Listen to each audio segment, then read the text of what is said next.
Okay. Fine.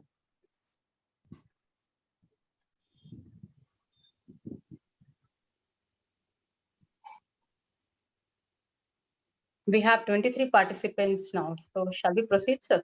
Yeah, because introduction, another thing, by the time people join, let us keep time, not to Okay. yeah. Okay. Okay. So a very good evening to one and all present here, and thank you for joining with us today. I'm Mrs. Bindu Joseph, Principal of MKH Sancheti Public School and Junior College, Nagpur, and Executive Committee member of IFP.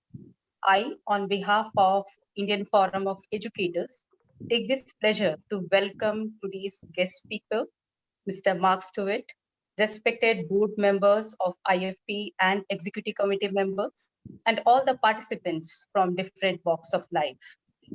Humans have always been fascinated with mysteries related to life and afterlife. It's very often we all come across questions like why are we born and what happens after life?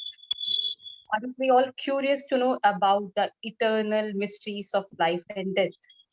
Well, before proceeding to dive deep to unfold these mysteries, I would like to call upon our very own respected Dr. Surendra Das, sir, President of IFE, for opening dialogue. So, welcome and over to you.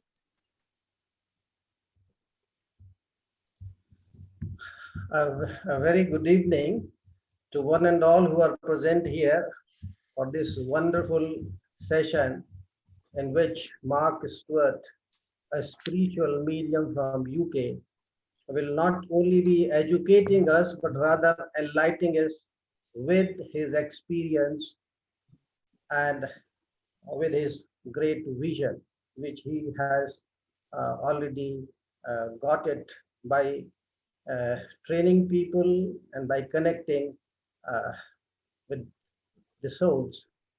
Now, before we proceed, I like to share with all of you one of the real incident which occurred in India, so that when Marx take over, you will be able to correlate everything in the refined manner.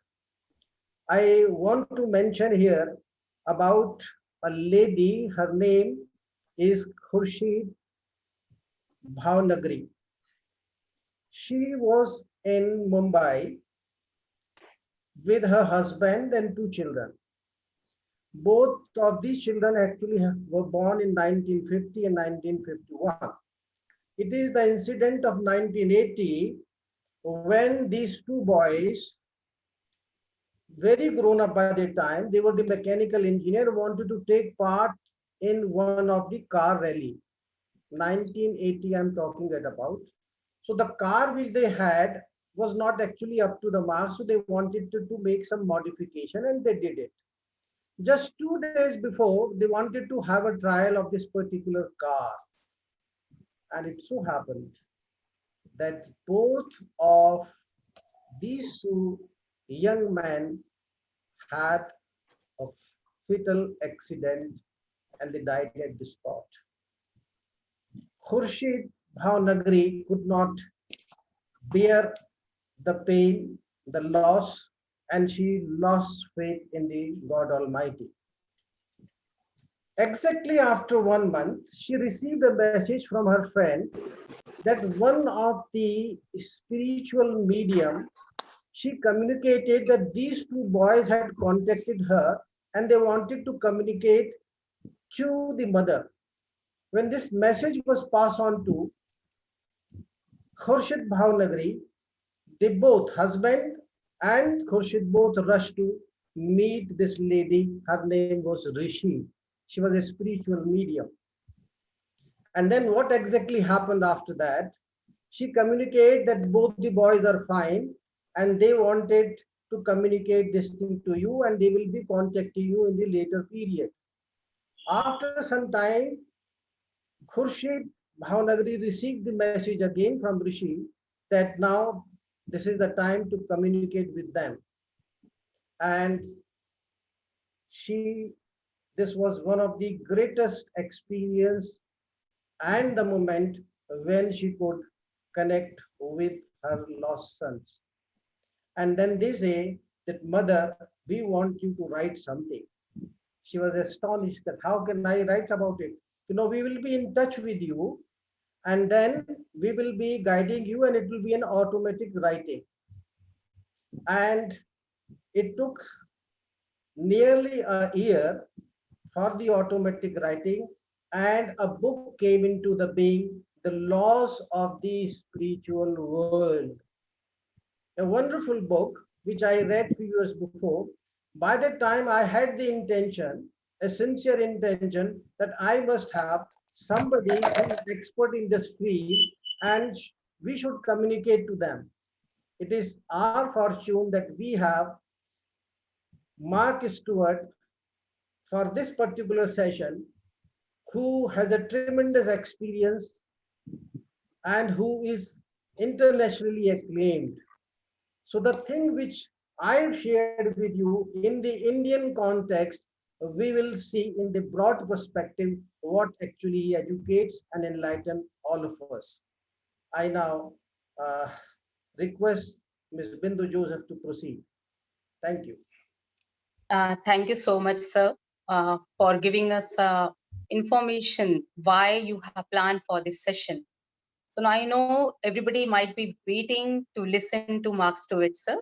And today's topic, as you all are well aware, it is about how to get proof of life after death. And our today's speaker is Mr. Marc Stuart. He is from United Kingdom. Sir Marc Stuart is a church-trained spiritual medium from Dunfermline Spiritualist. I request all the participants to please keep yourself muted.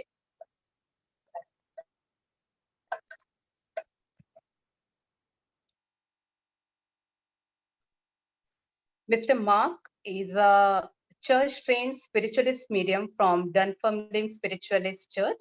Spiritualism is a recognized religion in United Kingdom and particularly strong in Scotland. Sir is working internationally to make people aware about spiritualism. Last year, he was in China and US working on stage, churches, and at private events. For reaching to more and more people, Mr. Marc also runs online training sessions in mediumship. Basically, Mr. Marc has a business background and he is into property investment in the US and Scotland. And also, he helps his wife in her medical podiatry business.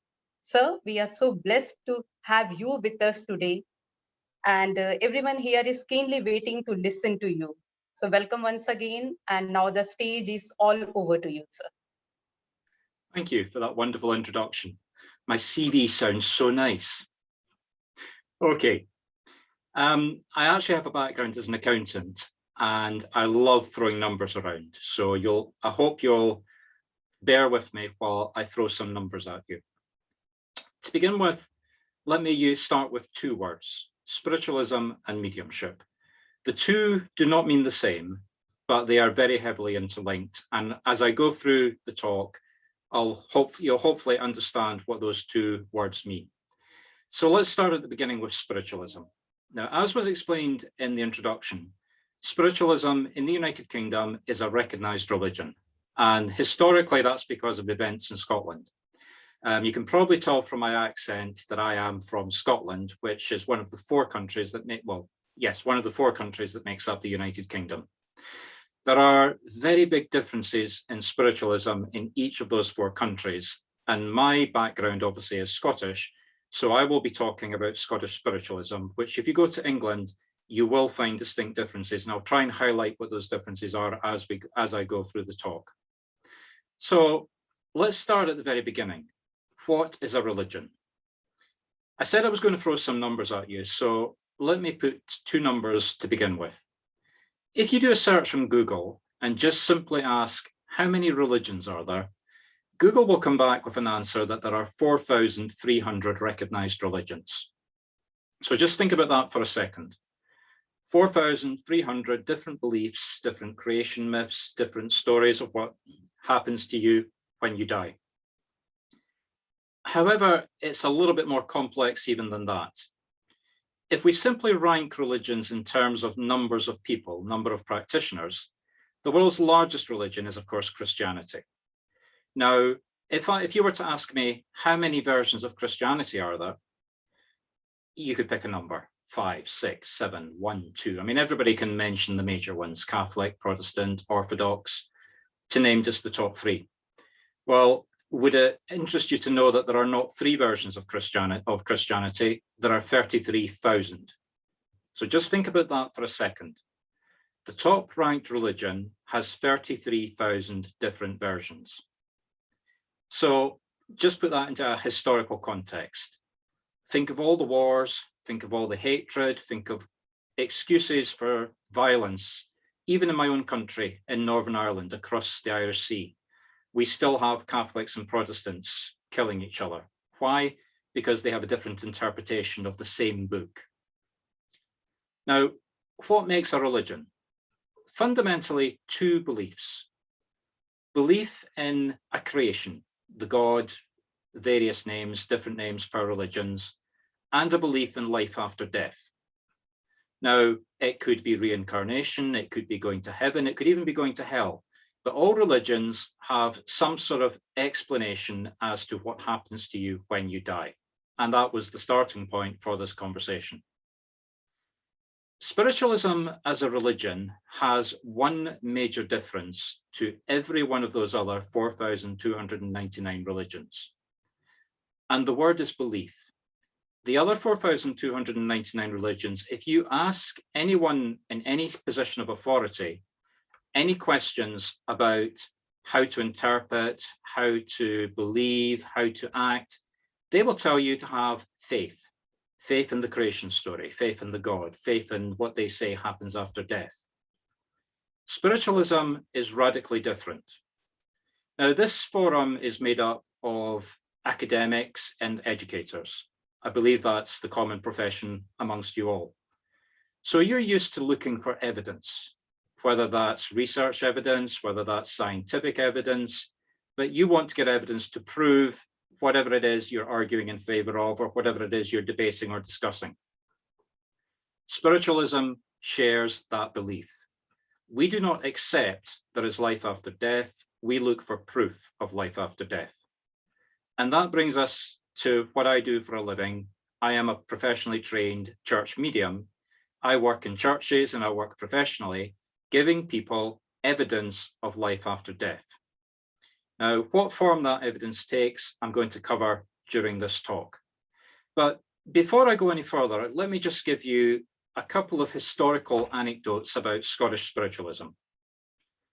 I'm going to assume, I think this is a reasonable assumption, that you have all at some point read or watched a movie based on the character of Sherlock Holmes.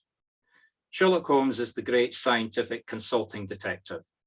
And what makes him famous in the literature is that he looks for evidence and proves the case, even if it's only fictional, that X murdered Y and they used such and such a methodology. Now think about this.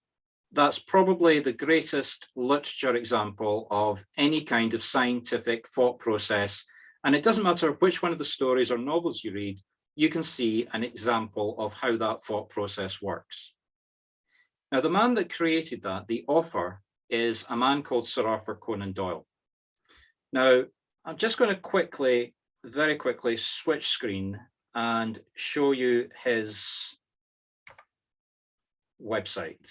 Give me 2 seconds.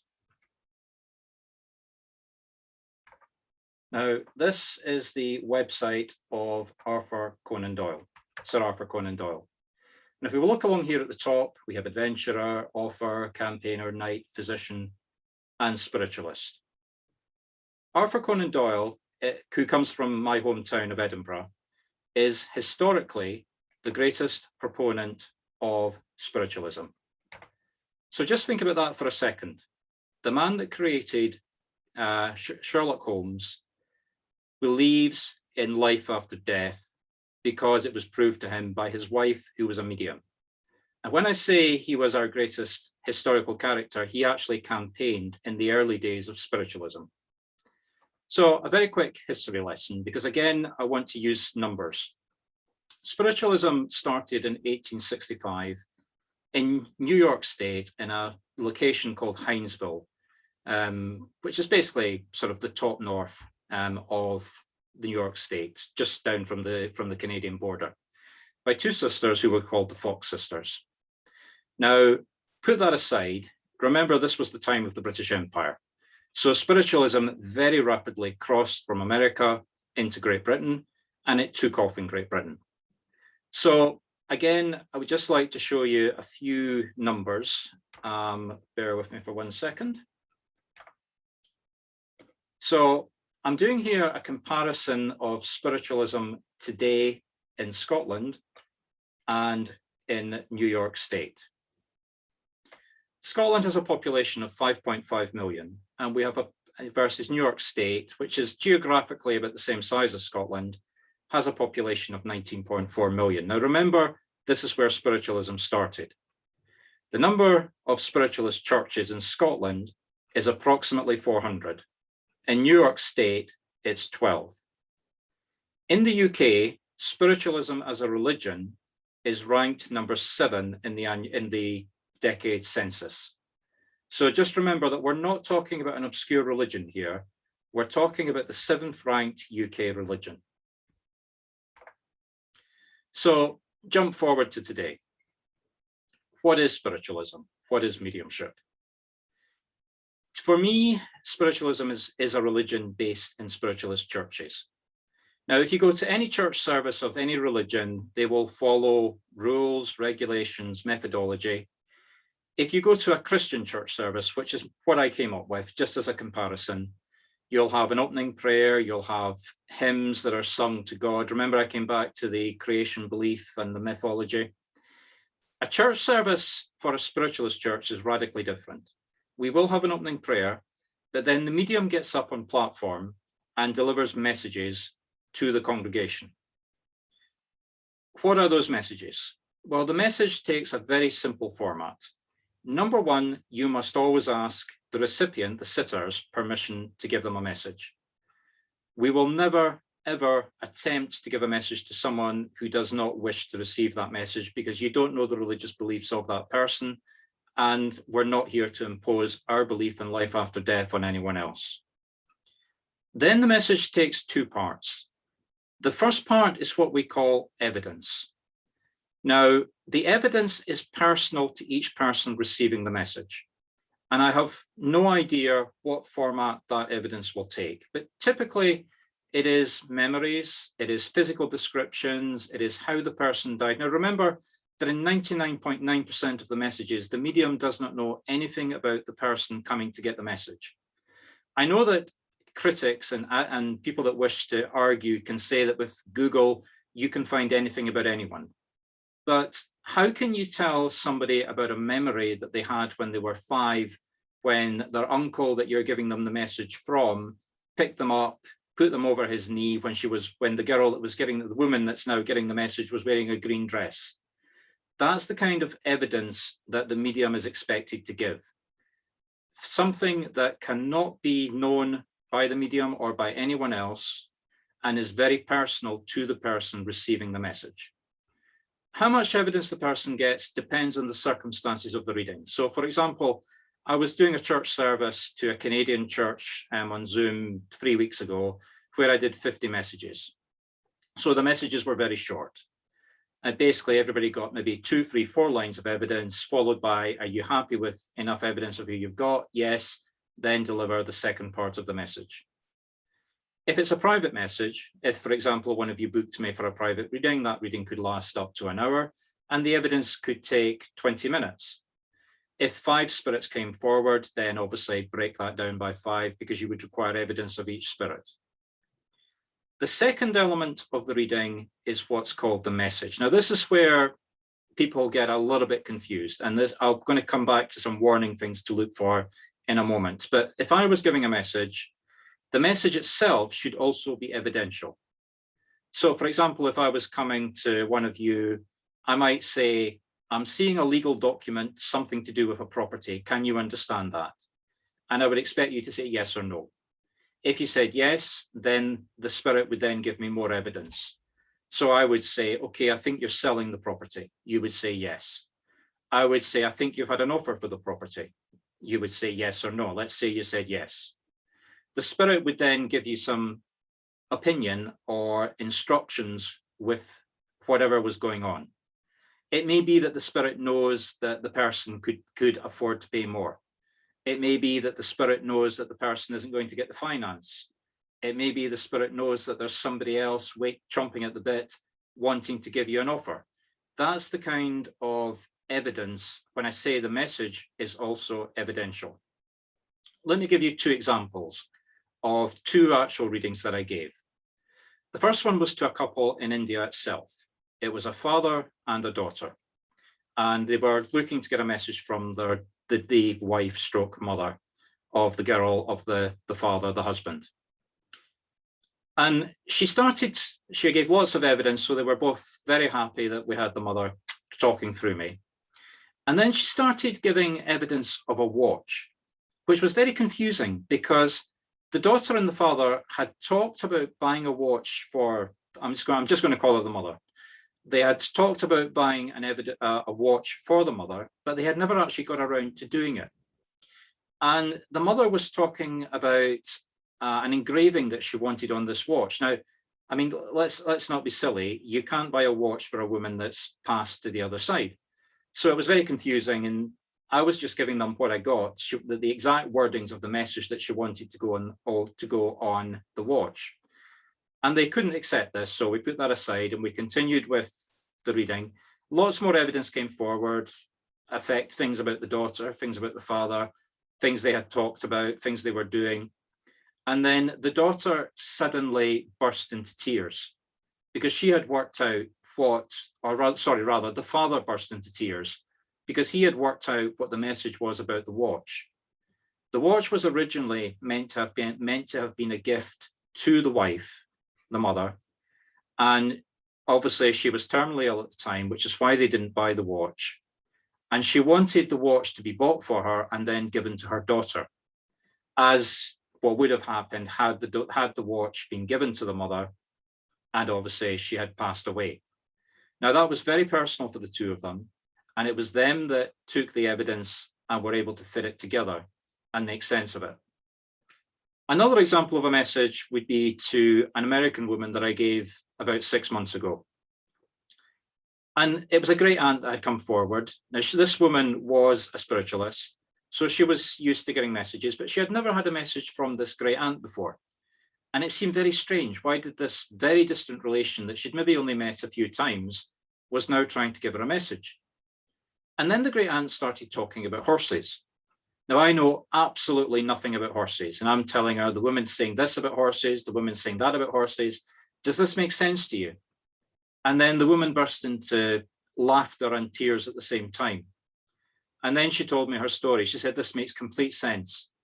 She had actually just accepted a job to go work. I don't know how you would describe this, but it was a farm for horses that were abused and were basically being rescued. And her job was going to be to care for these animals. And she hadn't told her daughter, who was also listening into this message. And this was basically how she told the teenage daughter that she was about to relocate about 100 miles to go live on a farm and help her to look after horses. And the great aunt had basically come forward to give her advice about horses and her seal of approval, basically about living life with horses. So that's two examples of messages and how they can be very real, very personal, and very specific. So coming back to the subject matter, if you want to get personal proof of life after death, I'm assuming that you don't have a local spiritualist church in India that you can just walk around the corner to. If you were in the United Kingdom, that's basically where you would start. You would find your local spiritualist church, you would go there, and you might or might not get a reading during a service. And if you wanted a private reading, you would ask the church to recommend a medium to you.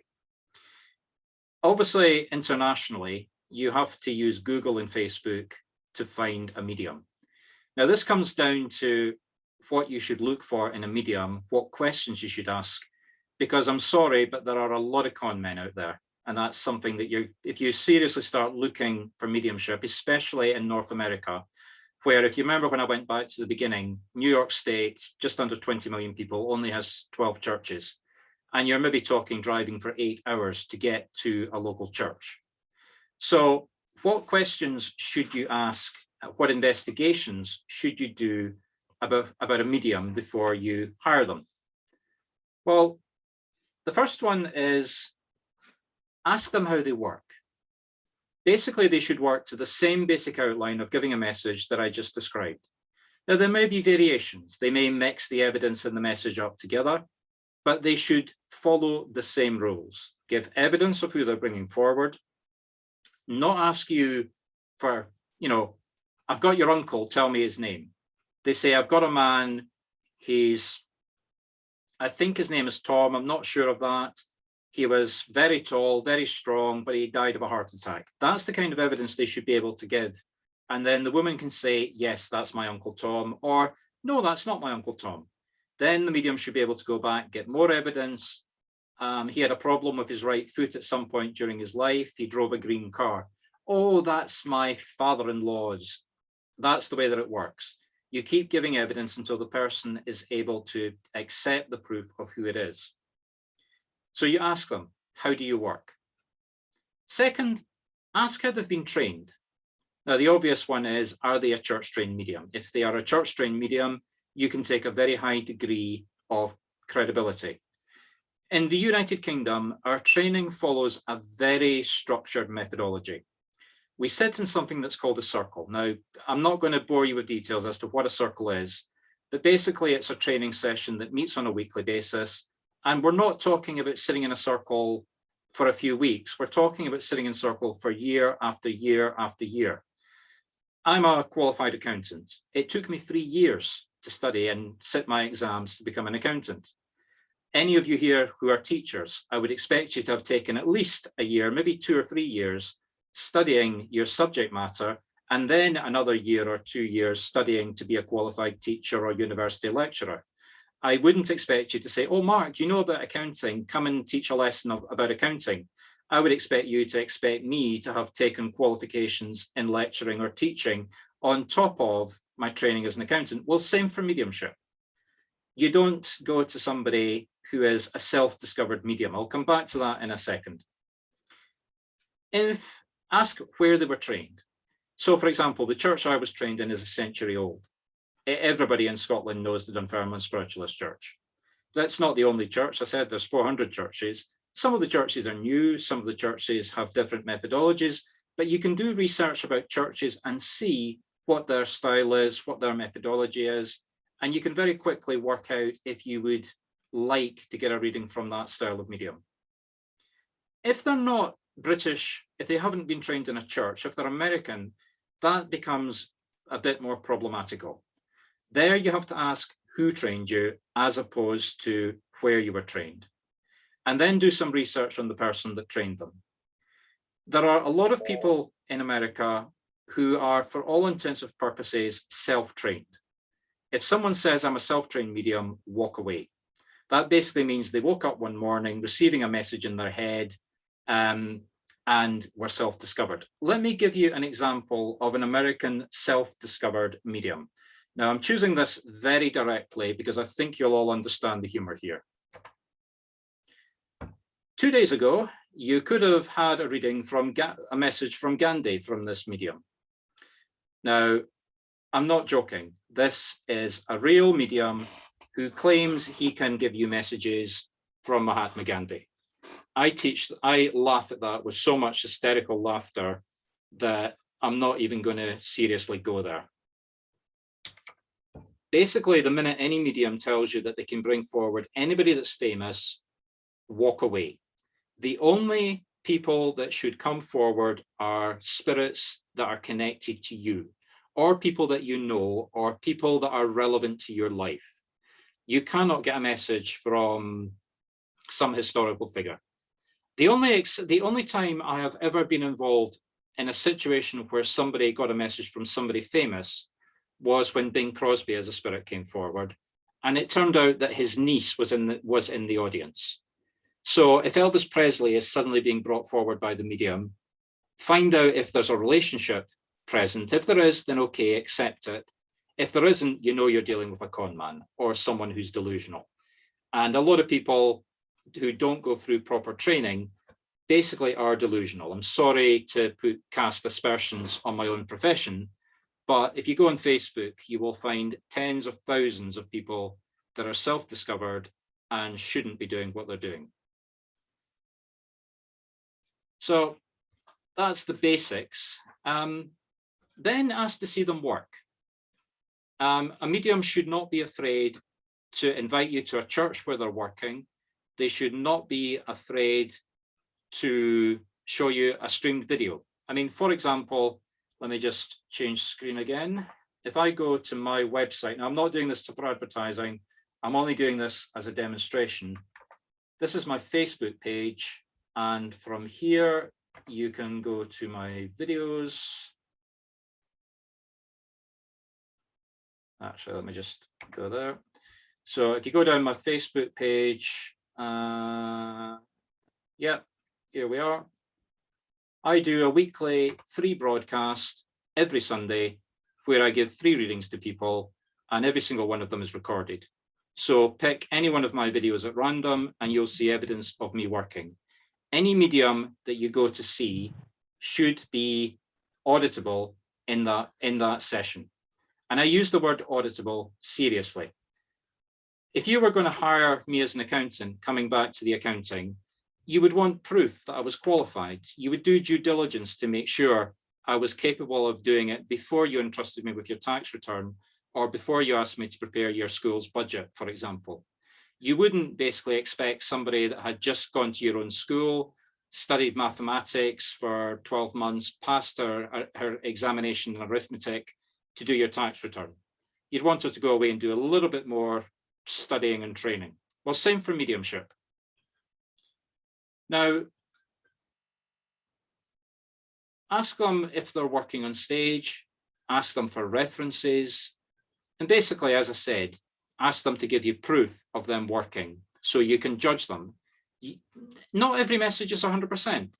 I'm not saying watch my video and be happy that I'm giving 100% accurate for every reading. There will be readings that I get wrong, just as there will be accountants that make mistakes in their addition. But you're looking to see evidence of delivery, basically. Finally, ask them if 2 questions. Ask them if they're spiritual or psychic. If they use the word psychic, don't run away immediately, because quite often the 2 words get interchanged by people that don't know the difference. But spiritual is a belief in life after death. It's a belief in giving messages. If you do a search for me on Google, I'll come up under psychic and I'll come up under spiritual. But if somebody comes for a reading, my first line to them will be, I am a spiritual medium. Do you understand what that means? And if they say, oh, I want you to read my aura, I'll say, no, thank you, goodbye. Again, it comes back to dubious practices. Psychic mediums are mediums that claim they can read you. Now, I can read you. I can pick things up, call it spiritual, call it psychic, call it whatever you want. But quite often, if I don't bring a spirit forward, I can still say to you, I'm getting this feeling that you're extremely worried, that you're in a relationship that's breaking up. And the person will say, oh, how did you know that? I'll just say, I'm sorry, I just picked that up from you. Psychic, there are people that want psychic readings. They just want to be told, patted on the head and told you're a wonderful person. There are people, there are mediums that do that. That's not me. And most of the mediums that do that, I would be very skeptical of. So if they use the word psychic, drill down a little bit and make sure that you are speaking to a spiritual medium. Finally, and this is actually one that most people forget about when they hire a medium, make sure the medium is complying with the law in the country that they're operating from. So, for example, in the United Kingdom, mediumship is governed by the Trades Description Act, which is an act of Parliament. And that basically means very clearly and very succinctly that if I'm not working on a church platform, I'm classed as an entertainer. Now, I don't like that classification because whilst I do work on stages, for example, I have a contract with Grosvenor Casinos. So quite often I'm working on a casino platform, and when I'm working on a casino platform, I'm entertaining. I'm still giving spiritual messages. I'm still giving evidence of life after death, but I'm having to deliver it in a way that's entertaining for the people that are going for the night out to the casino. So that's the law. It says I'm an entertainer, and I do have, and if you were going to book me for such an event, I do have a theatrical agent. But the law says I'm an entertainer, therefore I have to make sure that the people I'm giving the readings to understand that they cannot take what I'm saying as evidence of life after death, because that's what the law says. It says that anything I say is entertainment. Now, I'm not saying this to undermine what I do as a medium. I'm saying this to illustrate that I know the law in the United Kingdom and I always comply with it. If you're going to a medium and they don't know what the law is, and it's different laws for different countries, then they're not very credible, I would say. So that's the questions to ask the medium. The next question is, how do you get the message given to you? Well, in this day and age, there's 3 different ways. There's in a public environment, there's in a private environment, and there's online. And obviously the 2 can overlap. So for example, if I was giving readings tonight, this would be what I would call open. If I was giving a reading to an individual person, it would be private. And again, this is the difference between going to an amateur medium and a professional medium. So for example, let's say I was giving a message to one of you, and I was suddenly made aware that the person, I'm not choosing anybody, and I'm not open, and I'm not giving a reading. So this is just purely fictional as an example. And I suddenly got a message that somebody was suffering from cancer and was terminally ill. Now, there's no way I would say that to that person quite clearly. And in a public environment, I would be very guarded and very careful. I would say to somebody, I'm being made aware that you may have a health condition. Are you aware of it? And if they said, yes, I am, and I would say it involved, let's say it was breast cancer. I would say it involves your chest in some way. And if they said, yes, they know that I've been given evidence of their medical condition without me having to make it public. If it was a private reading, I would still ask the questions. I wouldn't come out and say, you're suffering from breast cancer, but I might say, you've got some sort of medical condition? Yes. Are you aware of what it is? Yes. Can I just ask you to confirm that it's breast cancer? Yes. The message is not to say they've got breast cancer. The message may very well be to tell them to do something in terms of food, change their diets, to cheer them up, to try, they may be depressed by the medical condition. And this may be a loved one that's coming forward to cheer them up. They may, for example, know that they're terminally ill, and it's a loved one that's coming forward to tell them, don't get upset because there is life after death and I'm waiting for you, as an example. The medium has to be able to take messages that are extremely difficult and adjust them to the delivery mechanism or the environment that they're in. And you want to know that the medium is capable of doing that. In a church, in a stage, I wouldn't be very hesitant to give that as a message. I would take it all the way back. And you can get messages about relationships. You can get messages about deceased children. You can get messages about existing children. I've had messages about people that were murdered coming forward with evidence. I've had messages about children that were abused that I had to give to one parent about the other parent. And there are ways that there are some messages you just don't give. You say to the spirit, I'm sorry, I'm not prepared to give that as a message. So coming back to what I said, when you choose your medium, you have to make sure that the medium is able to cope and give the readings. And that's personal judgment or getting references. Do not be afraid to ask for referees. Do not be afraid to ask for people that have had messages so that you can ask that person directly.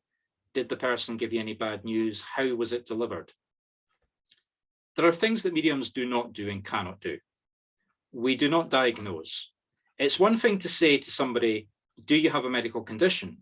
And if they say to you, I have no idea, then you don't say to that person, I'm going to diagnose you that you've got cancer. You just don't go there, full stop. We're not medically qualified.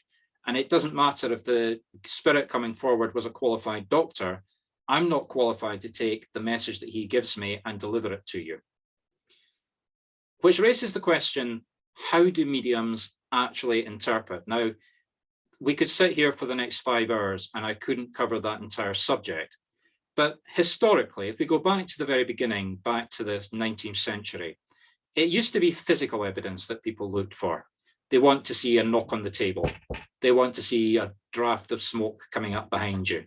And again, that opened the doors for fraudulent mediumship.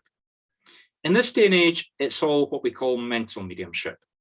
And that's basically information that is given to the medium, and the medium has to be able to interpret it.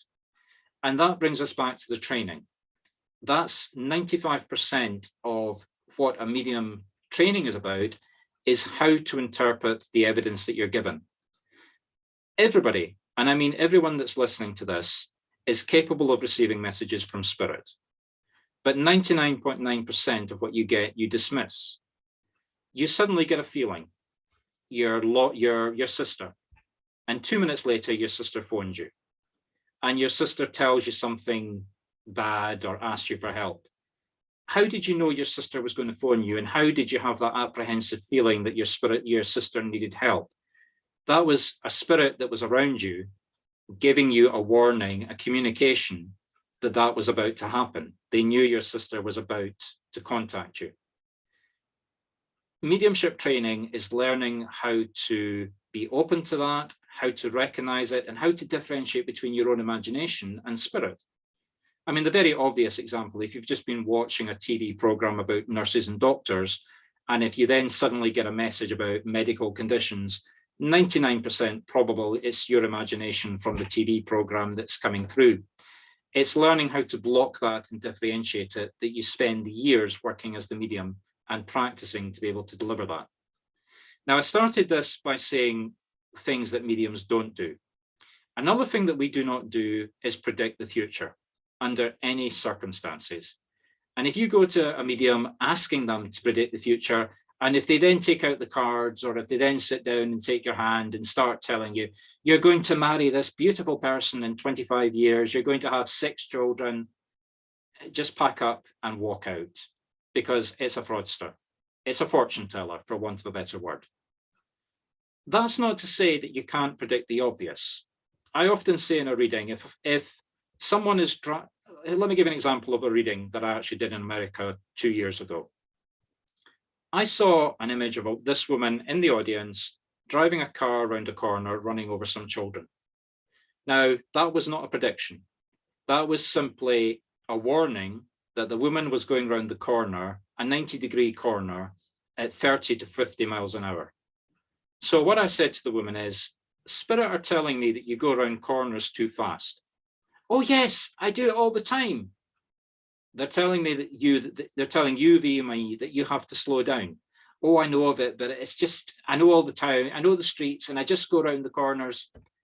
So like I then underlined it, I said, look, I'm telling you, if you go around corners like that, there's a high probability you're going to be involved in an accident, and it's not going to be you that's going to be hurt, it's going to be other people. And that got her attention and that slowed her down. Now, I didn't say you're going to run children over, because that would have been predicting the future. But what I said was, if you go around 90-degree corners at 30 miles an hour, and if there's a pedestrian on that road, you're going to hit them, and you know you're going to hit them. It's only a matter of time before you do that. Now, is that predicting the future, or is that giving a probable outcome? And is giving a probable outcome predicting the future?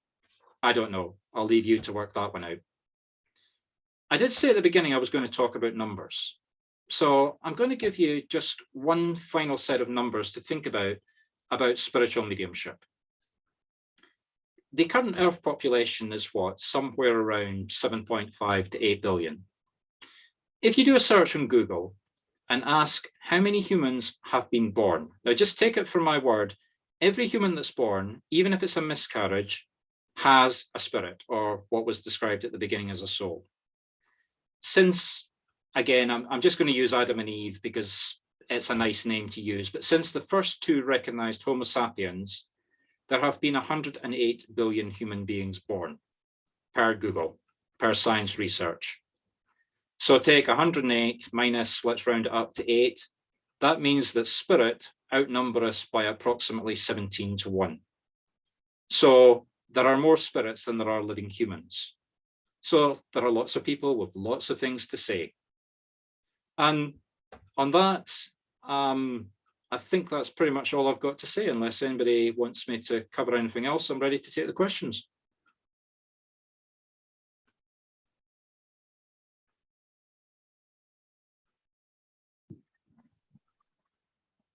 May I?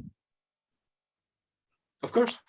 Yeah, I just want to know how soon can you connect with the spirit? I mean, how, if it is a very young child or something, can you connect with that? So Let me ask you a direct question. Do you have a child? I have a son who had a daughter, and we lost her last year. She was Okay. 15 months old. Right, I understand.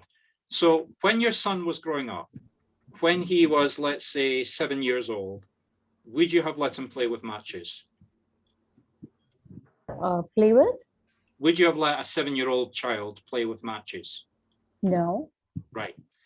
When a child arrives in the spiritual world, it arrives at the same age it was when it passed, and it continues to grow. So if a 1-year-old child passed into spirit 20 years ago, it will now be 2021. If your 1-year-old grandchild passed into spirit a year ago, I don't know the exact age, but it'll now be, let's say, 2 years old.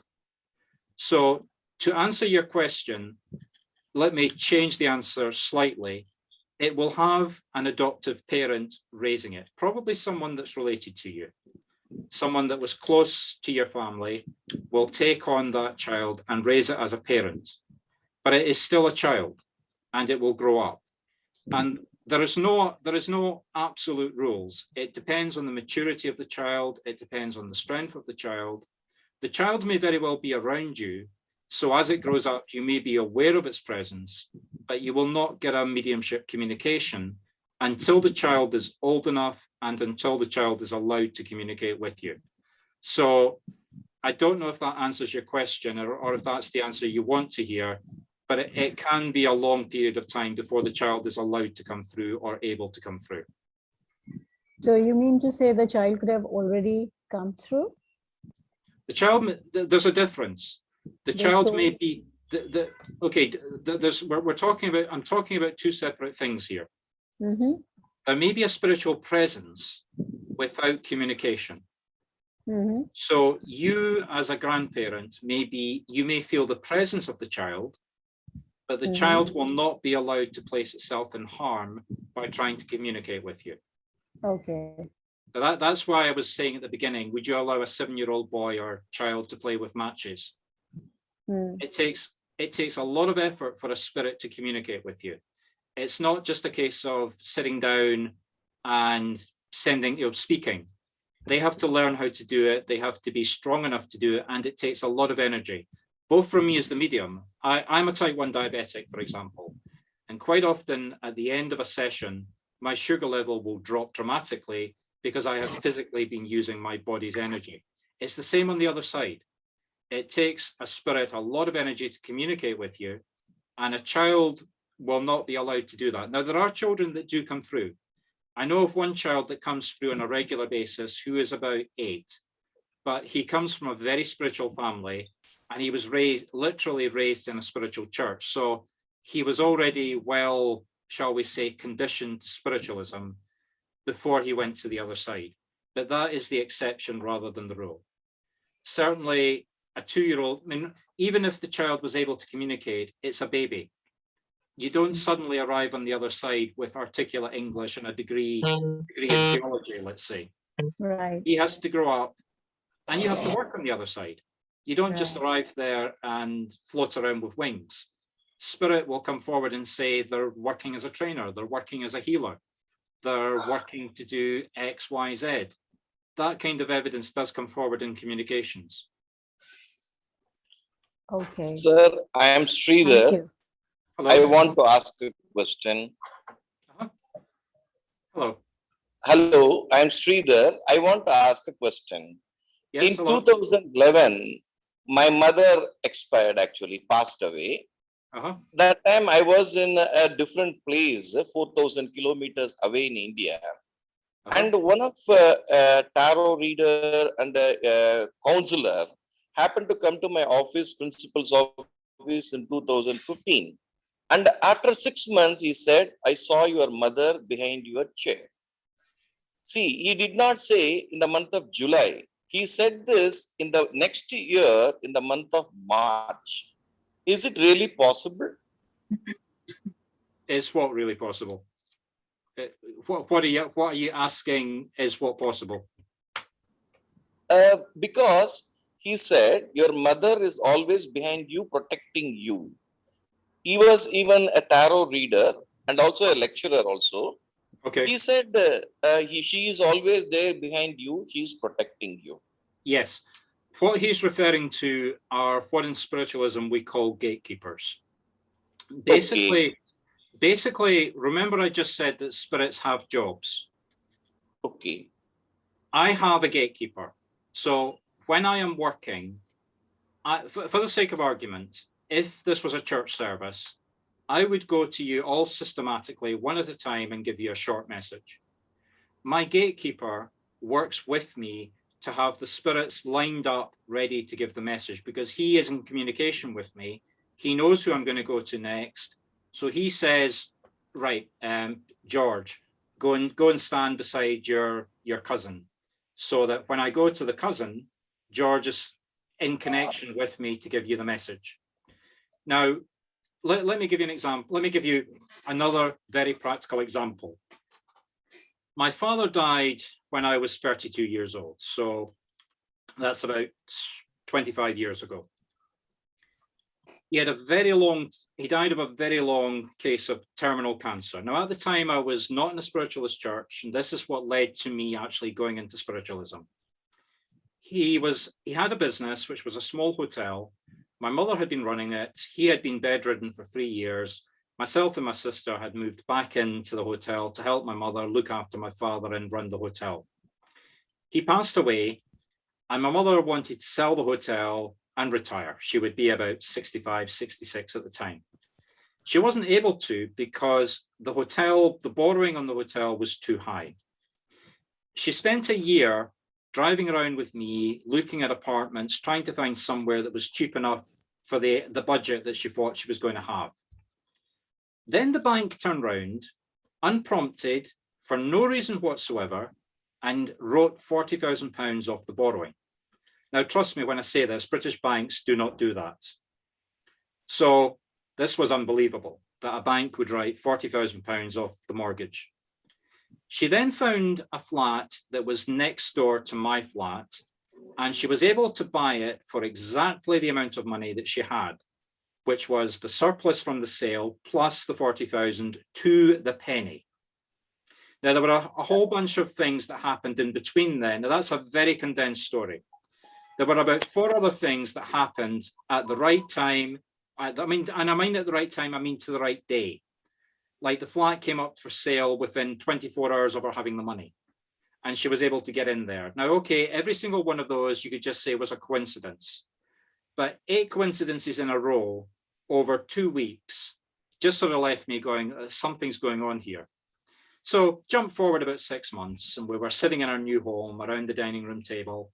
And I said to her, Mum, I'm just going to be honest with you. I believe that was the spirit of your husband, my father, helping you get out of the mess that he had left you in with the business. And she said to me, I don't believe you.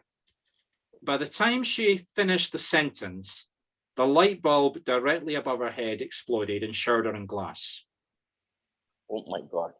She said, I don't, but the light bulb exploded, believe you. And by the time she got to the U, the glass was falling on her head. We looked at each other, and we didn't need to say anything. We both knew what my suspicions had been confirmed. So jump forward 25 years later, here I am working as a medium. And my mother, who was totally opposed to any belief about mediumship, is now my greatest proponent and supporter. Sir, So- another question is, Huh? do you say that still my mother will be in 2021 protecting me? Yes, why not? She loves you. She's your mother. Yes. Why would she not want to help her son? Okay. So they Well- say that in our Hindu faith that they take rebirth. Then what will happen to the spirit? You need to explain that to me. Sorry, I'm not familiar with your faith. See, they say that my mother's spirit would have taken birth in some other person. Ah, In you mean Hindu mythology. Yeah. reincarnation? Yes, Right. yes. Yeah. Spiritualists are divided on the subject of reincarnation. Some Hmm. believe that you can be reincarnated. Some believe that you can only be reincarnated if you want to be reincarnated. My personal belief is that I don't believe in reincarnation, but it is not up to me to tell you that your beliefs are wrong. Whatever you believe, I am not going to contradict you. But as a spiritualist medium, I Yes. can tell you that a spirit can be in up to 8 places at once. Thank you so much, sir. So your mother could be reincarnated and could still be on the other side. Yeah. But I'm not really believing she is reincarnated. Right. I Well, also believe in your theory. yeah. Well, in that case, we're in agreement. But as I said, if anyone here does believe in reincarnation, please do not say that I'm disagreeing with you. I'm not here to impose my beliefs on anyone else. Sir, it is my belief also that reincarnation is not possible. This is my opinion. Okay. Maybe I'm right or wrong. Yeah. Well, Thank you, sir. I don't disagree with you on the subject. Let's just leave it at that. Okay, sir. Thank Okay. you, sir. Thank you. Okay.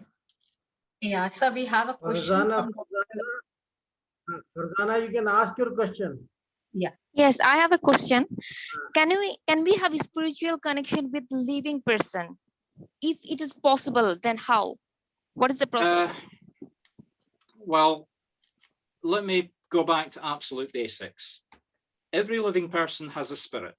Now, for spiritualism, spirit changed that for soul. Now, remember at the beginning, I was talking about psychic connections and spiritual connections. Psychic connections are reading you. So that's where I am reading your spirit. Spiritual connection is where I'm speaking to someone who has passed. So yes, it is very possible to psychically read you. Can you be connected to someone else's spirit? Well, my mother's a twin, a genetic twin. And I have grown up with a mother and an aunt that are identical. One begins one sentence and the other one ends the sentence. And just where I was giving the example of spirit make you aware that somebody's phoning you, I have seen my mother and my aunt at other different sides of the city of Edinburgh suddenly be aware that one of them was in trouble or one of them had an incident and needed some help. So they're connected. So yes, it is entirely possible. It has to be an emotional connection. For example, my wife and I were married in a spiritualist church. Now, I've told you that I'm a type 1 diabetic. So just in case, just so that you understand, I have to keep my sugar level between 5 and 8. If it drops below 5, it's very dangerous. If it goes above 8, it's long-term health issues. When for example, my wife is Chinese. So she always goes home to China for the Chinese New Year, and I stay in the UK, or if I'm working in America, I'll sometimes go to America at the same time. The number of times that my wife has suddenly phoned me to say, Mark, check your sugar level. I've tested my sugar level and it's been at 2 or 3. How can my wife in China know that my sugar level is at 2 or 3? She's a more reliable warning system than the electronic system I use to measure my sugar. So the two of us have a spiritual connection. How? I'm sorry, I'm not a physicist, I'm not a biologist, but it happens. Not everybody is spiritually connected to anyone else, but if you have someone that you deeply love, if you have a deep bond, whether it's twin sisters, whether it's siblings, whether it's husband and wife, yes, you can develop a real connection to that person. Thank you, Mark. Thank you for your answer. Okay. Thank you very much. So we have a question from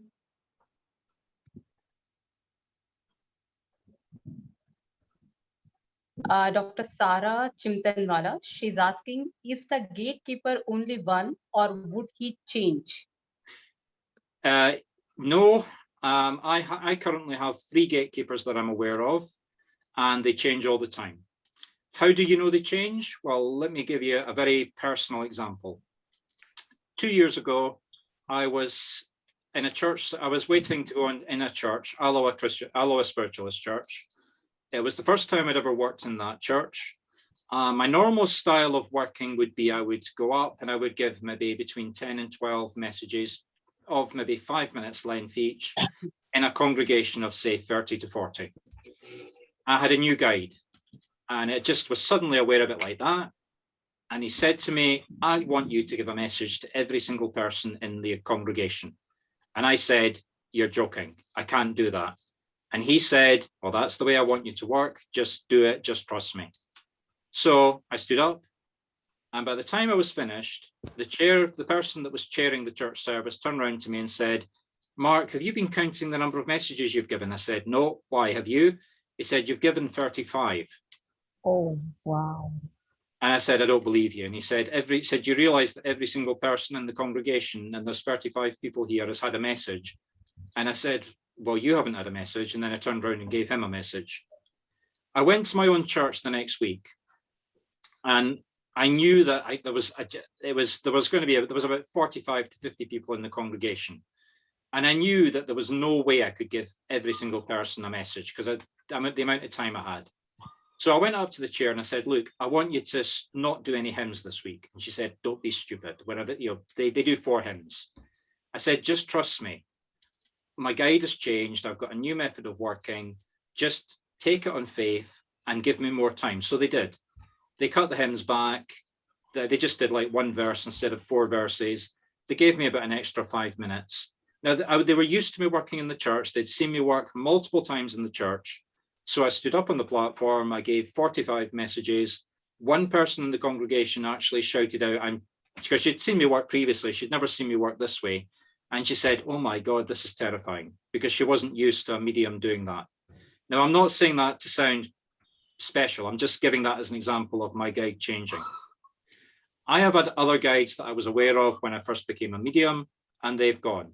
I've got 3 guides now that I am aware of. I'm not saying that the other guides aren't still there. They may very well be doing other things for me in the background, but I have 1 guide that helps me with business.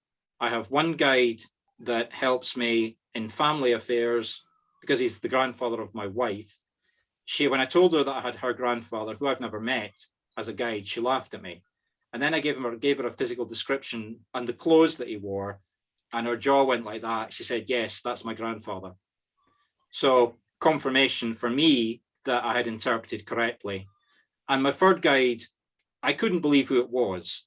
I'm not going to say anything more than that, but it was a fairly powerful historical person. And I didn't believe it. And I was sitting in Dunfermline Church. I actually had an argument with another medium.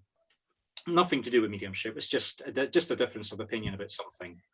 And then she suddenly stopped. And she said, Mark, your guide just made himself aware to me. Do you know who he is? I said, I think I know who he is. And then she didn't say to me who he was. She turned around to the church president and said, Mark's guide is da, da, da, da, da. She looked at me and I just nodded. And then she looked at me and said, yeah, he just made himself aware to me to shut me up and stop the argument. So your guides can change, and there are different levels of guides. As a working medium, I have a because of the type of work I do, because I work in America, I come into a lot of hostility from American mediums, because when I come across bad mediumship, I tell them so. I spend half my time trying to train Americans in the Scottish methodology. So I have a very powerful medium who works with me to do that. I know other mediums that have less powerful guides because they don't need the guides to be like that. I work with people that I'm training to be mediums, and I very quickly can judge how good they're going to be by judging their guides, because their guides will make themselves aware to me, if that makes sense, because it's part of the training methodology. Can you request or invite a guide or an angel? Can you say that again, please? Can you personally also, like if suppose I train myself, can I invite a guide of my choice who has passed on? You can't choose. No, No. You can't choose. You can't choose. You get the guides that are allocated to you. I think it's the other way around. I think your guides can choose you. Okay. Okay. Thank you so much. So, I mean, for example, I have two guides that were my relations. They obviously love me and they've obviously chosen. The guide, the historical guide that I have comes from the city in China that my wife comes from. So I think that's partly why he chose me, because he knew where my wife was coming from before I had met her, if that makes sense. We have another question from Sridhar Balasubramanian sir. He's asking, can a spirit of a family member act against a person living now? Yes. Basically, this is where spiritualism differs with many other religions. For example, I don't know how familiar you are with American Christians, but there is a church in America called the Evangelist Church. It's very right-wing and it's very traditional. I mean, they follow Genesis to the letter. Adam and Eve, the earth was created in 6 days. There's one line in the Bible that says that all mediumship is evil. So they take a very antagonistic attitude towards mediums. Now, in spiritualism, we believe that spirit help you as an individual, but helping you as an individual may not be helping someone else. So we actually, I'm going to get a little bit more terminology here. We believe that there are 3 types of spiritualist expression. There's mediumship, which is communication. There's healing, which is spiritual healing. And there's another word that you may not be familiar with called synchronicity. That is basically where the word comes from, actually a German philosopher who wrote a paper on it about 100 years ago in the 1920s. But basically, it's where a normal person would say a series of coincidences happen that are just too unlikely to be probable. We say that's where spirit is intervening to help you. Now, it may be as simple as getting you to cross a road, to walk down a road so you meet somebody that you wouldn't otherwise have met. It may simply be getting you to smile at somebody who's depressed and helping that person. It's not just you getting help, but if you're open to those little nudges, then spirit will help you as well. So for example, I'm in the process of buying 3 properties in America just now. Now I'm getting them at a brilliant price. I'm quite sure there's somebody else out there that might get those properties if they bid a higher price. And I'm quite sure that the person that's selling those properties would like to get a higher price. But I'm getting those properties very specifically because they're close to an American spiritualist location that I want to work at. And I know that spirit are helping me to get those properties at that price because it's exactly the price I can raise and afford. Now that may just be coincidental, but I was planning on buying a property this year for the last 2 years, and I've got a portfolio in exactly the right place at exactly the right price. Wow. So there's an example of synchronicity helping me. Great. We have a question Sir, from just one small request. What is the third word you said, sir? I couldn't get it. Synchronicity. It's spelled synchronicity. Okay, sir. SYNCHRONICITY. Okay. Sir, can I say? I was looking up at a book to read it out to you. Okay, sir. Sir, actually, my question was like this. You know, somebody's spirit can interfere with one's life. Yes and no. Okay. They can make suggestions to you. They can open doors for you, and they can close doors for you. But you have free will to make your own decisions. Okay. I do not believe that you have that your karma is to do X, Y, Z for the next 10 years. There are other spiritualists that disagree with that. That's personal belief. Okay. Right. Okay. Thank you so much. But at the same time, a lot of question, but we are running out of time. Okay. So we have one more question from Dr. Swarup Datta. I would like sir to answer her query also. Her question is,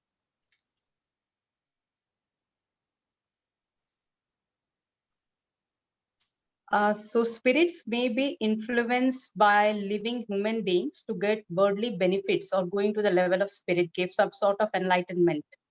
So her question is, do it takes beyond the worldly benefits or acting for worldly benefits? If I understand the question correctly, it can be both. Actually, she wants to know, because spirits are capable of going beyond. So she wants to know whether these are the worldly benefits or acting for worldly benefits. Are the spirits influenced by human living beings? Spirits interact with us. Okay. Spirits support us. So, Madam Swarup Datta, if you are available here, can you make it clear? This is what I asked is, a spirit is supposed to get tightened once it leaves the body. The needs of the body and the mind is no more influencing the spirit anymore. That's what, we believe in. So does it make, like, when the spirit goes to the level of the spirit, leaving the body and the mind, does it still make it, susceptible to get influenced by living beings to do things for the material benefits of, family members or relatives, or it goes to a certain level where it does not do anything for selfish material benefits related to the loved ones only? My answer is not as simple as that. The journey does not stop when you die. So that's the first rule. I have spirits that I've communicated with 20 years ago, 15 years ago, 10 years ago, and I can tell that they themselves are changing. So the second thing to remember is that spirit have connection to the earth, and that connection is you. So for the sake of argument, if your mother has passed to the other side, she is still your mother. She still loves you. She still cares for you. She still wants to help you. But she is also on a spiritual journey. Now, I believe, this is just my personal belief. I don't have any evidence of this. But I believe we arrive on the other side and we're still asking the same questions. Is there a God? For example, we have a parable that we sometimes tell in spiritualist churches. So let me give this to illustrate what I'm trying to say. Two people, brother and sister, living together, they have everything provided for them. Food, heat, their life is total luxury. They have no issues. Maybe there's the occasional bump in the environment, the occasional storm. They're in perfect health. They lead their life from beginning, middle, they grow old, they get to the end of their life, and they both know that the end of their life's coming and they begin to get scared. They know that the time's coming, they're getting older, they can tell the environment's changing, and then it comes, boom, it's the end of everything. And then a couple of hours later, they're being slapped on the backside and kissed by their mothers. The two babies have just been born. And I believe that that is the experience that we have when we die. We're living a life. I mean, think about your life now and think about your life as a 5-year-old child or a 12-year-old child or a 17-year-old child. As a 5-year-old, you were interested in playing. You were interested in the lollipop. Your mummy held your hand and crossed the road. As a 12-year-old, you were capable of going out the front door and going to school and studying, and you were maybe beginning to look at girls. As a 17-year-old, you were more concerned about who you were going to date and your party and you're getting into university. As a professional, you're an adult. You may have responsibility for your own children, and you're sitting there laughing at the decisions and the worries of your children, which are very real to them, and they're very real to you because you love them. But you're looking down at them as an adult and a parent, and you can see where they'll be, and the 5-year-old will be at 12, where the 12-year-old will be at 17, where the 17 will be where you are, I don't know how old you are, but let's say 40 as an example. And likewise, if your mother is in spirit, she's looking at you as a 40-year-old and thinking, oh, when he gets to 70, he's going to go through the same worries that I had when I was getting close to the end. But I know that now I'm in spirit, that there are other things to worry about in spirit. Now, I've already said that spirit have professions. So when you get to the other side, I'm not saying that you're going to get paid a wage. I'm not saying that you have to get up at 9 o'clock and finish at 5 o'clock. I don't know, because as a medium, I only get glimpses of the other side. I don't sort of waking up and see the entire spiritual world laid out in front of me. I only get interpretations of it and what I'm told by spiritual guides. But once you're on the other side, that journey does continue. Do you die again? I don't know. Do you continue to evolve? I don't know. Maybe you die again and you're reborn at the next level. Maybe you have to live, maybe going back to your belief in reincarnation, maybe the reincarnation is not coming back to the earthly plane as a human. Maybe it's going to the next plane as another spiritual being. I honestly don't know, but I do know the journey continues and your perspective and your ability changes the same way as the child becomes the adult and the adult becomes the spirit on the other side. That does not mean to say that as the adult, you will not buy the lollipop for the child, and you won't buy the clothes for the 12-year-old, and you won't sit the 17-year-old down and give them a good shaking because they've said something that's not suitable for a would-be adult, for somebody that's about to be an adult, as an example. Likewise, from your spiritual guides and your spiritual mother on the other side, as an example. Does that answer your question? Yeah, to an extent. But what I just wanted to understand was, do we carry our mind to the other side as well? Oh, yes, absolutely. It's yeah, more a feature of a mind. Absolutely. Your mind is your spirit. There's no distinction between the two. So when you die, you waken up on the other side thinking you're the same person. You are the same person. You have the same personality, the same pains. Now, obviously, it's okay. Are there any doctors here? Would anybody be familiar with someone who? Okay, so you would understand someone in hospital who's just had their arm amputated, waking up, still feeling as though they have an arm. Well, when you arrive on the other side, it's exactly the same. You feel as though you still have a body. You have to learn that you no longer have a body quite clearly, and that's part of the learning and growing on the other side. But you still are the same person, you still feel the same way, and you have to learn to adapt.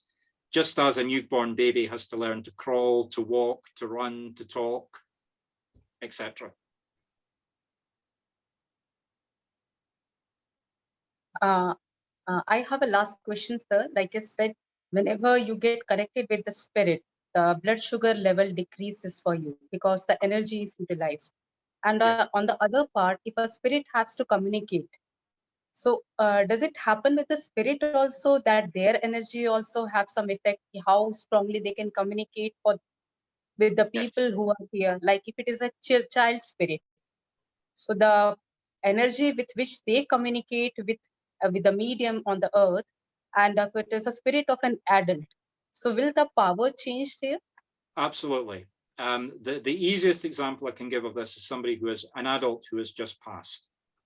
The number of times that someone who's just literally, maybe say in the last month, lost a loved one will come to me and will say, please connect me with my husband who's just passed. I usually say to somebody in those circumstances, please come back and see me in 6 months. Go for two reasons. Number one, you have to grieve the loss yourself and come to terms with it. And number two, your husband on the other side is not yet capable of coming forward. Go back to the example I just gave. You're waking up thinking you still have a body. You have to learn that you're spiritual.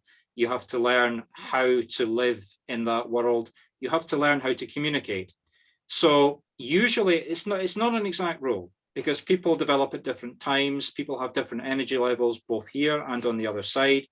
Quite often I have had people come to me and I've brought a loved one forward who has only passed, say, a month ago, and I'm not able to connect with them to the point that the person is happy. I can give enough evidence that the person is happy there, that the person is happy it's their, say, their husband.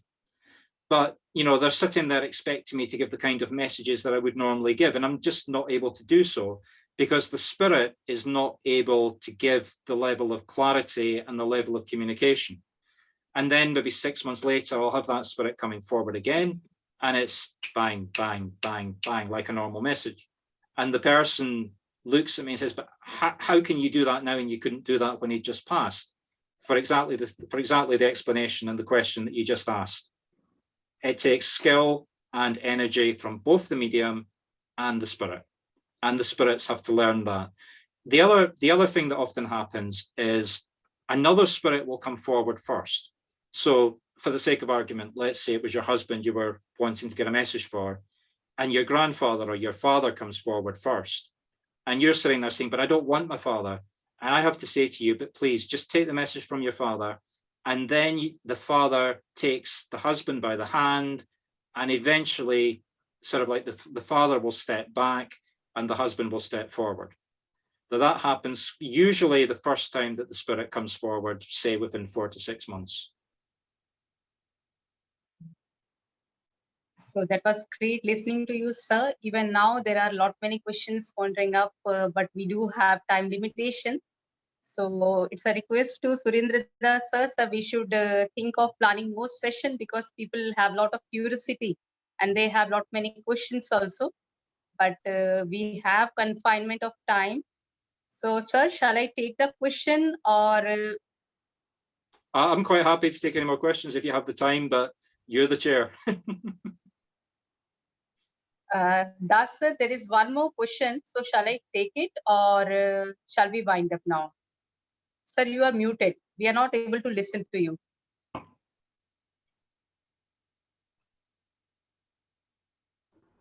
You can take the last question now. Okay, okay.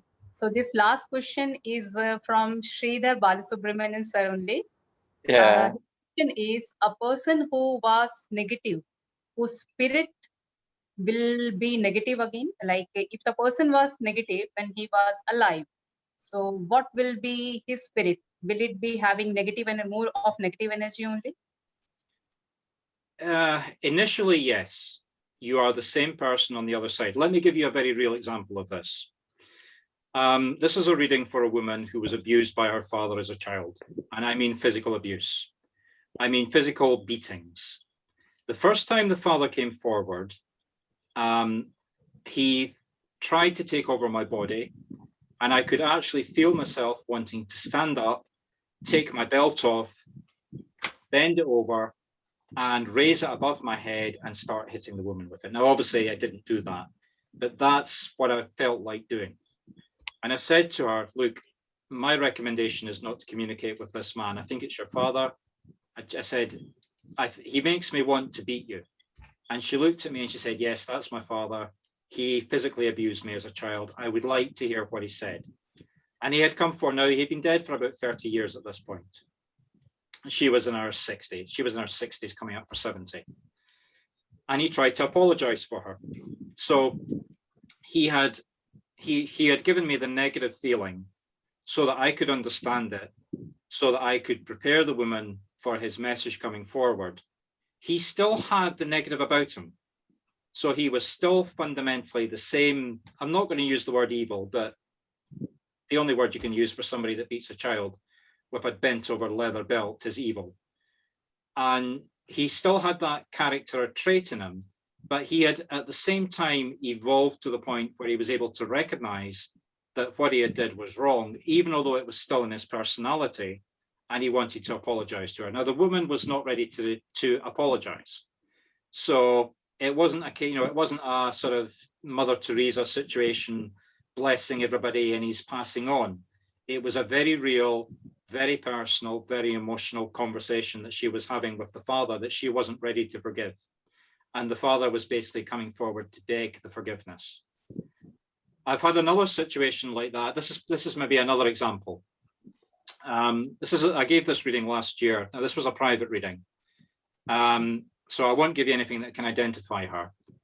But it was a very strong man that came forward. And he made me aware of a situation. Now, excuse me. Alexa, stop. The situation was that she was in an ambulance, pregnant, on the way to hospital for a premature birth. And she got a phone call from her partner who was threatening to take a drug overdose if she didn't come straight back home. So like any mother, what could she do? She had to continue. I mean, she couldn't, the ambulance wasn't going to turn around. I mean, the ambulance wasn't going to stop and let a pregnant woman that was literally going through contractions out of the ambulance. So she had to continue to the hospital. She gave birth to her daughter, who was premature. She was released from hospital. She went home, and her husband had taken a drug overdose. Well, it wasn't her husband, it was her partner. And he hadn't intended to kill himself, but he was basically, you know, the cry for help, the attempted suicide, trying to get her to come and rescue him. Whether he realized that she really was on the way to the hospital to give birth to their daughter is maybe another question. But he was coming forward basically to get the woman to stop feeling guilty, because she had been going through life for the year and a half since his death with an emotional depression, because she hadn't been able to get home in time to stop her partner from killing himself. And he wasn't asking for forgiveness, but he was basically coming forward to say to her, it wasn't your fault. You don't need to feel guilty. So maybe not exactly the same, but it's a good example of emotions of the people on the other side. They are exactly the same as the people that were here. They continue to evolve, they continue to develop. Is someone evil? Is someone good? I mean, that's a fundamental question. Yes, someone like Hitler is obviously evil, but every single one of us makes decisions every day that have good implications and bad implications with every decision. There's a famous TV movie that was made by an American company, and it shows you one event from 8 different people's perspectives. And it's basically a violent crash of the car. And when you first see it, it looks like a murder. And when you finally see it, it's actually somebody swerving to avoid a child crashing into somebody else and killing them. And you don't get that full picture until you've seen every single perspective from all of those 8 views of the series of events. It really is a fascinating film. I can't remember the name of it, but anybody that doesn't understand different perspectives should watch it, because it's a real eye-opener. And it's the same for spirit. The only exception to that I would describe are what are called lost spirits. Now, those are people that do not realize they're dead, and they're trapped in the moment of their death. And they are what many people that are not properly trained get readings from, and they think they're evil spirits. It's like meeting someone who's clinically insane and having a rational conversation with them. If you didn't know that they were insane, you might think, I mean, they may do something that you would think is criminal, but they're doing it because their perspective, their understanding of the universe, the world is different from normality. And you have to get them restrained and medically treated.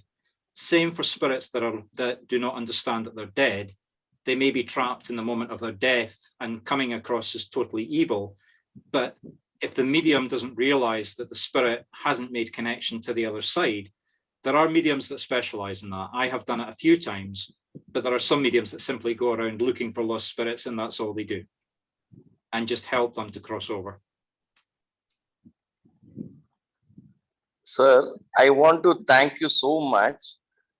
Actually, my father was a very abusive father physically, and so is my mother. Yeah, I was very badly treated, and so my mother.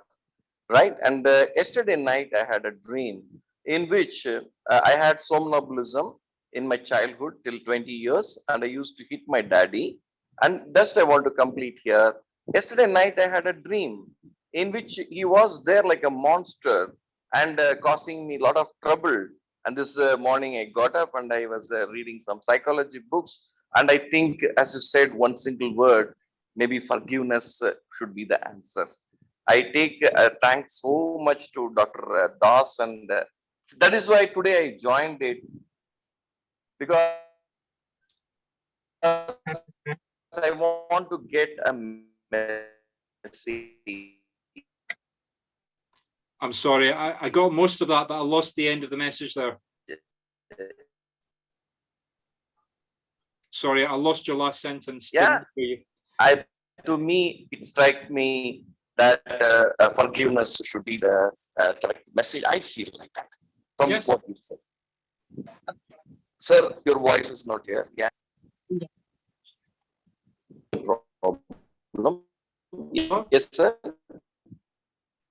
I guess there is some network issue with sir. So thank you so much, sir. It was a mind-blowing session, I must say. It was an eye-opener.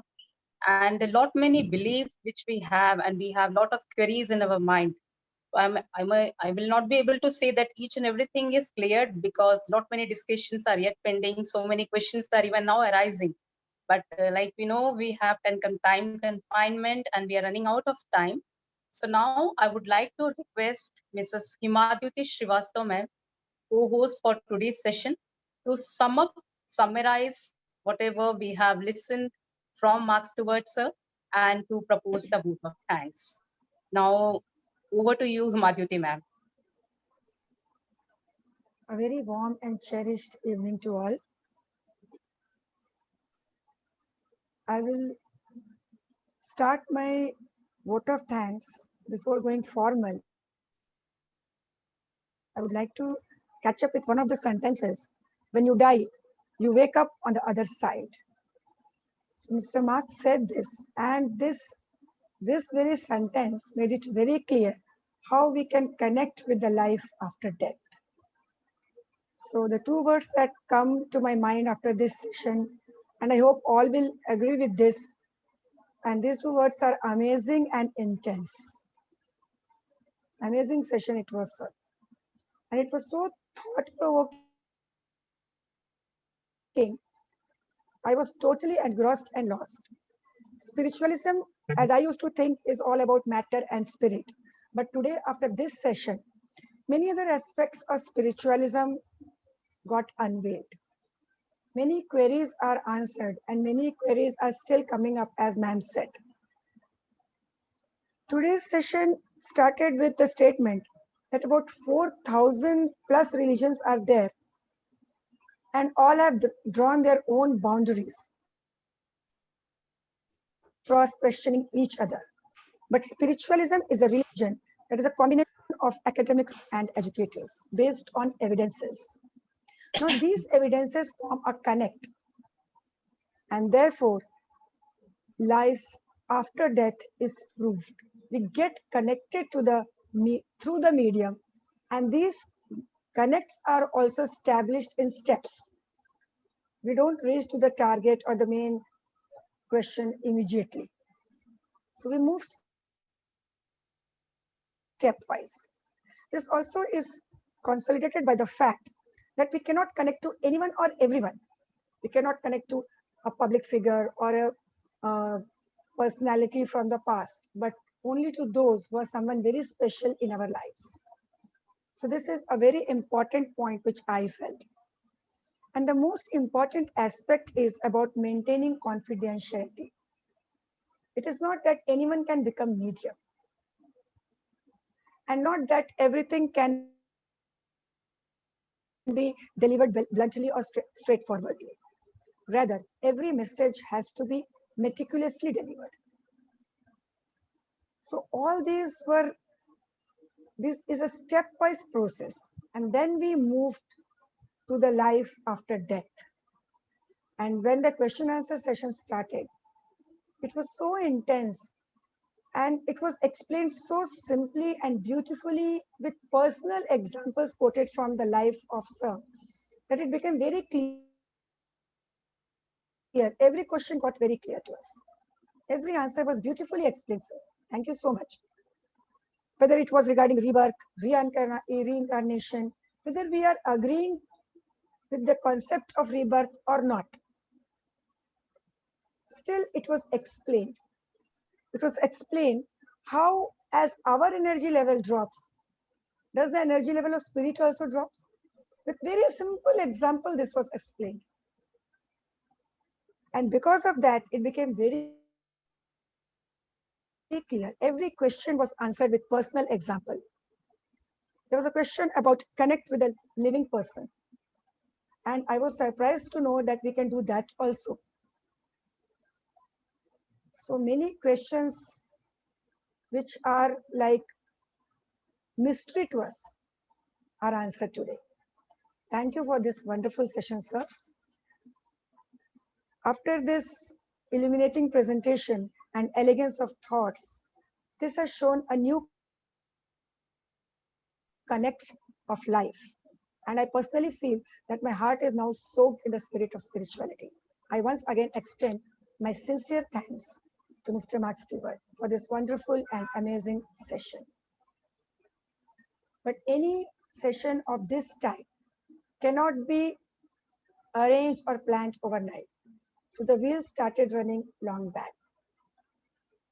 I extend my sincere thanks to the founder president of Indian Forum of Educators, the wellness guide, a well-known pranic symbologist, Dr. Surendra Das sir. His endeavors has made this happen, has given us all an opportunity for this wonderful session. The Indian Forum of Educators is a vast and dynamic platform. And Surendra sir, I have experienced that every effort of yours adds to the vision of this platform. Every time we are surprised with an enriching session. So we look forward for more of this type of sessions. I also extend my thanks to the host, Mrs. Bindu Joseph ma'am.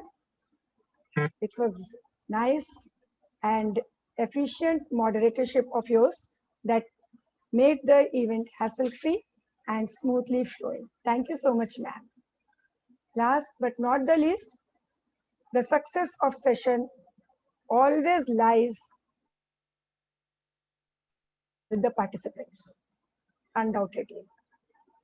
The active participation, the interactive session made it fruitful. Thank you, all the participant members, for taking out time and joining and clearing the doubts even in my mind by your questions. Thank you so much. We expect more of such cooperation for all of us, all of you people in future also. So before concluding, I would like to extend my thanks to everybody who has joined today, the Executive Body of Education, Indian Forum of Educators, and all of us present here. Thank you so much. Thank you, Himadhyuti ma'am. Once again, I would like to thank Das sir. Sir, would you like to say something before winding up? The last thing which I would like to add, because a very nice summary is given by Ms. Himadhyuti, that I could see the educational component of being or becoming a spiritual medium. I think it has a lot to do as far as the country is concerned. And I will request Marc Stuart to please be associated with us, because we will see that how this component of training to become the spiritual medium and communicating with the souls, I think has got a lot of educational value apart from the subject as a spirituality. Spiritual science, if I talk about, I think this is the core. So it has opened a new threshold for my thinking that why not become a part of the spiritual science and we take it to the educational system. Now you will find that most of the respected members who are joining it, they are either heading the educational institutions in the different capacity, or they are the educator, and some of them, they have come from the health and wellness. So I think with this message, with this idea, we will move forward that this subject, the spirituality which we are well defined, and the role of the spiritual medium, how it can be incorporated into spiritual science, and we will move forward as educationists, as educator, and whatever the team we have of the people here, I think we'll move forward. Thank you so much for joining us, sparing such a valuable time, Marc, and No problem. we will remain connected. And again, as I say, thanks for all those who have joined us, including the dynamic members of the executive committee of IFB. Thank you. Thank you very much. Thank you, sir. Thank you so much. Thank you. Yes, sir. Thank you, Marc. Thank you so very Thank you, much. sir. Thanks, everyone. Thank you so much, sir. Thank you. Once again, I would like to thank all participants here for being present for the entire session and maintaining the decorum of the session.